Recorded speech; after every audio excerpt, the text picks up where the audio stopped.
Tu veux quoi comme petit mot? Bonne année à tous, en espérant Bon courage d'abord. que les choses s'améliorent. S'améliorent pour 2023, qu'on arrive à obtenir quelques victoires et que ce gouvernement plie sous le poids de la mobilisation citoyenne. C'est pour ça qu'aujourd'hui, il y a eu un appel que tout le monde vienne rejoindre cet appel citoyen. Voilà, Même les commerçants. Ils ont tout le rejoint, monde, non les commerçants, moi je m'en fous de l'étiquette que vous êtes, ça m'intéresse pas. Aujourd'hui, on a compris qu'on ne pouvait pas y arriver si on n'était pas tous ensemble. C'est ça, Voilà. c'est la force. Et utiliser la presse qu'elle a, même s'ils racontent des fois des conneries, ce qui est important c'est de les utiliser parce passer le qu'ils message. rentrent dans les maisons. Et les gens entendent derrière leur télé, se font une opinion qui a un mensonge souvent sur la réalité. Et on le dénonce parce qu'on ne peut pas continuer comme ça. Voilà, tout Il y a un moment, il faut réfléchir et dire stop. faut agir, J'aime bien. faut arrêter de réfléchir même, faut agir. Ouais. Parce que du coup, à force de penser, de déléguer les fonctions aux autres, eh ben on en est arrivé là. Et à force de penser que les autres vont nous aider, vont faire les choses, ils vont répondre à nos attentes, et ben voilà à quoi on a aujourd'hui. La preuve, Fauzi, chaque fois, les députés, gauche et droite, quand ils mettent la mention censure, l'article 68, en fait, ils ne sont pas d'accord. Oui, La droite, elle ne veut pas être avec la gauche, la Exactement. NUPES, elle ne veut pas voter avec la droite, et la division, quoi, c'est ça. mais justement, c'est ce qui leur permet de régner. Et, Diviser pour mieux régner. exactement. Et donc, ça te montre l'image où on en est de la démocratie. Si la démocratie tient qu'un rapport de force, eh ben nous aussi on peut le faire, le rapport de force dans la rue. Pourquoi on ne pourrait pas le faire? Mais pour ça, il faut être nombreux. C'est sûr que si on est 1000 ou 2000 pèlerins à dire on veut aller là, on en a marre et on ne veut pas des manifs déclarés, à 1000, 2000 ça ne marche pas. À 100 000 ça marche, 200 000 ça marche. Parce que général, quoi. 80% de la population subit exactement les déficiences de décision de ces pays. Voilà. Toutes les décisions qu'ils prennent, elles ne sont pas bonnes pour nous, elles sont bonnes que pour eux. Et donc on est majoritaire. Mais si demain on ne se bouge pas, eh ben, les gens qui râlent dans leur coin, qu'ils arrêtent de râler, qu'ils arrêtent de se plaindre. Mais moi il me semblait quand même qu'il y avait eu l'abolition de l'esclavage. On n'est pas des esclaves. Donc on a des droits. Si on nous parle de démocratie, ben, on doit se battre. On doit se battre pour la faire valoir. Parce qu'eux, ils ne vont pas nous la donner. Eux, ils nous l'ont enlevée avec toute leur magouille politique, toute leur magouille institutionnelle. Et eux, ils sont à l'abri de tout. T'inquiète pas, s'ils tombent malades, ils pourront se soigner, ils auront les moyens. Toi, non. Ouais, moi, je pense qu'ils sont capables de changer carrément la Constitution pour le 3e mandat de Macron. Ils sont capables de faire ça. Carrément. Mais ils n'ont même pas besoin de la changer, ils ont tous les pouvoirs. Ouais. Comme Poutine l'a fait. Mais ils ont tous les pouvoirs. Pourquoi tu veux qu'ils changent quelque chose qui marche pour eux? La seule façon de faire changer dans le bon sens, c'est par les citoyens. Pourquoi? Parce que la seule sincérité qu'il y a dans ce pays, c'est des gens qui pensent à l'intérêt général et qui ne sont pas encarqués pour essayer d'en tirer profit à des fins personnelles ou pour essayer ou de s'enrichir ou d'avoir plus de pouvoir. Moi, le pouvoir ne m'intéresse pas. J'aimerais juste ma liberté et pouvoir vivre décemment pour moi et l'avenir de ceux qui arrivent derrière, mes petits-enfants, mes enfants. Et voilà, c'est en quoi, ce pourquoi je me bats. Et pas perdre tous les acquis sociaux dans lesquels les anciens ils se sont battus. Et aujourd'hui, on perd et donc on finira par plus bénéficier. Voilà. On a vu les aides-soignants, le corps médical, ils ont manifesté 2 jours pour les conditions de travail, pour leur salaire. Pour machin. Par contre, ils n'ont pas manifesté quand il y avait le pass. Et bien sûr, mais parce que, tu sais, à un moment donné, chacun pour soi, quoi. Il n'y a pas que ça. L'autorité, les cadres, au niveau de la santé, c'est des médecins. Il n'y a pas une hiérarchie au-dessus du médecin. Si, tu as les directeurs des cliniques, des hôpitaux, ils sont remplaçables. Les professeurs, c'est des médecins avant d'être des professeurs. Donc, c'est eux les cadres. Si eux n'acceptent plus les conditions dans lesquelles ils travaillent, les choses elles évoluent. Pourquoi?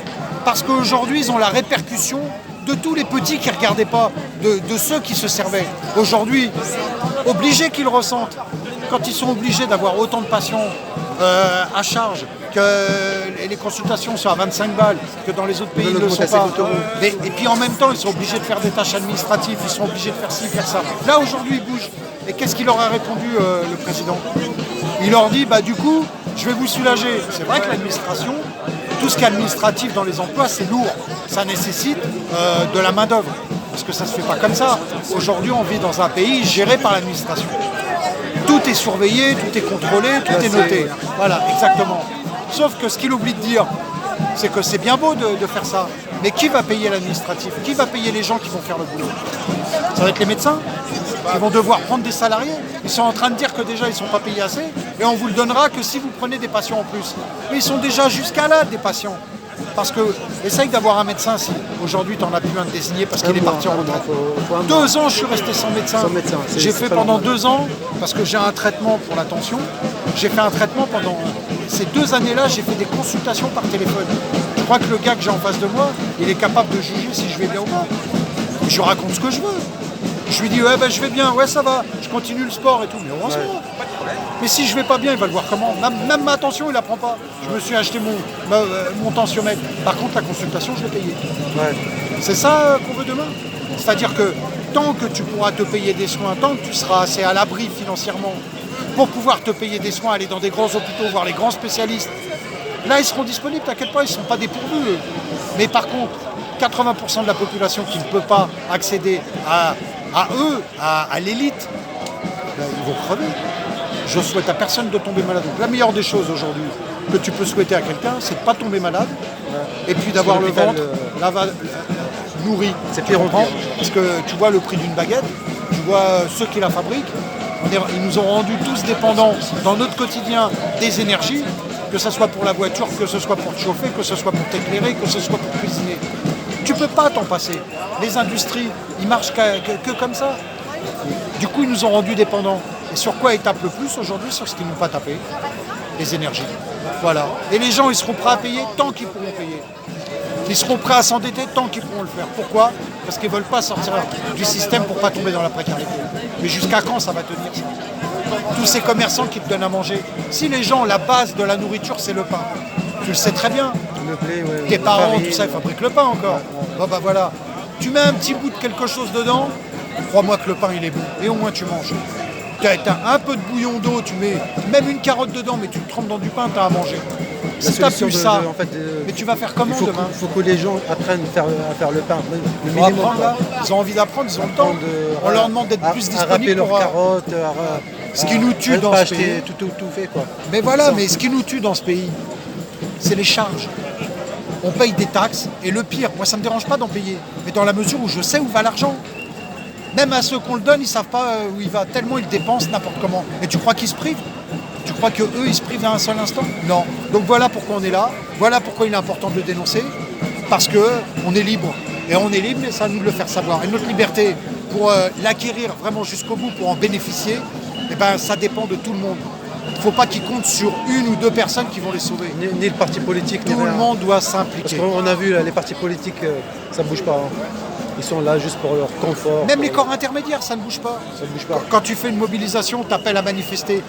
Les cadres syndicalistes, ils nous ont suivis, nous? Non, jamais. Ils sont arrivés, oui, ils arrivent peut-être par une corporation à obtenir gain de cause. Par exemple, la police a obtenu beaucoup de choses. Pourquoi? Parce que tellement ils en ont besoin. Mais les autres corporations, ils doivent crever la dalle. Ils ne doivent pas bénéficier, mais c'est tout le monde. C'est pour ça qu'il faut s'unir. Il ne faut pas regarder les différences. C'est les différences qui nous unissent. C'est les différences qui font notre force. Et c'est par l'ensemble de la majorité des citoyens, avant d'être encarqués ou d'avoir une étiquette, c'est des citoyens. Et c'est grâce à l'ensemble de la mobilisation, si le nombre dit non, qu'on arrivera à leur faire octroyer, peut-être, voilà, et peut-être un oui. De toute façon, on n'a pas le choix. Si on ne se bat pas pour nos biens, personne ne va se battre pour nous. Ça passe par nous. Il a raison. Ouais. Alors, en tout cas, j'espère pas me tromper. Non, c'est plus possible. Exactement, voilà. Il y a un moment, il faut dire stop. Ouais. Voilà. Ça prendra le temps que ça prend. C'est lent. C'est lent. 4 ans, alors de toute façon, à plus. C'est lent. Mais ça viendra. Faut pas désespérer. Faut pas désespérer parce que tous les tyrans, ils n'ont jamais réussi. Jamais. Il y en a eu des tyrans avant. Il y en a eu, hein. Marco Polo, Napoléon, tous ces. Tu crois qu'ils étaient gentils avec le peuple? C'était sans pitié, ils étaient. Il y en a eu des rois, hein. Ils sont là. Et là, ils vont payer, là. Mais en attendant, voilà, on arrive tout doucement, il faut se battre. Et toi? Tout va bien. Tant qu'on peut se battre, tant qu'on peut dire non, ben voilà. faut l'user. Voilà, faut on n'a pas l'utiliser. beaucoup d'autres alternatives. Eh ben, déjà, ça c'est important, de pouvoir encore le faire. Bon bah voilà, tu te retrouves un enregistrement. Merci avec Fawzi, des hein, opinions. pour cet échange. Hein. Bah, c'est avec Allez, plaisir. on lâche rien. Ouais. Voilà, on est à la place d'Italie.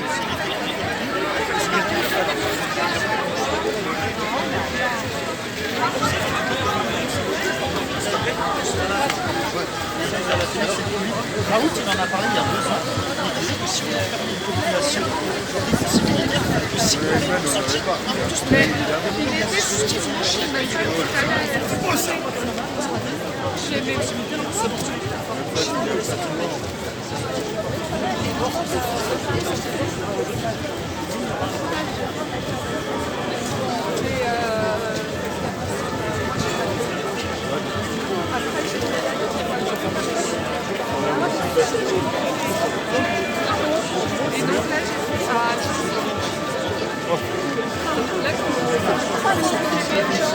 On n'a pas le rapport de force. Par contre, les seuls pouvoirs qu'on a, ils nous ont confinés, confinons-nous, faites chez nous, il n'y a pas de main arrachée, il n'y a pas d'éloignement, il n'y a pas de budget, tout s'effondre. Et on est chez nous. Ils vont venir nous chercher, nous emmerder. Et que pour ça, il y a des hackers. T'as des hackers qui neutralisent tout leur système et c'est fini. Parce que là, c'est pas un manifestant pas fait, c'est bien parce que c'est important pour nous. Mais il y a rien qui change. Le nerf de la guerre, c'est l'argent, tu l'as dit. Il n'y a que ça, il n'y a plus de Mieux que les gilets jaunes, la voix des sans-voix, indéfectiblement, tous les samedis, sur le bitume, les gilets jaunes incarnent la voix de ceux qui n'ont pas de voix et qui en prennent après mur